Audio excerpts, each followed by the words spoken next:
আসসালামু আলাইকুম সুপ্রিয় দর্শকবিন্দু, আপনারা অনেকেই মনে করেন যে বিদেশ গেলেই শুধু টাকা আর টাকা এবং বাবা মার সব স্বপ্নই পূরণ করবে, কিন্তু প্রকৃতপক্ষে তা নয়।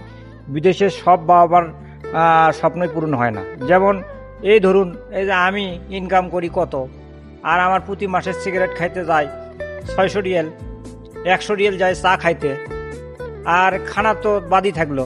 তাহলে মনে করুন আমার বেতনই কত, আর আমি দেশে পাঠাবোই কত।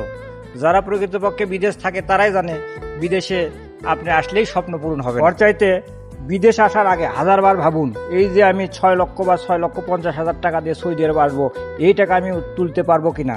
এই টাকা দিয়ে যদি বাংলাদেশে ভালো কোনো ব্যবসা করা যায়, পরিবার নিয়ে সুখে শান্তিতে থাকা যাবে, কোনো টেনশন থাকবে না, কোনো আকামার টেনশন থাকবে না, কোনো খরচের টেনশন থাকবে না, প্রতি রাত্রে লাকাটির কামড়ও খাইতে হইবে না।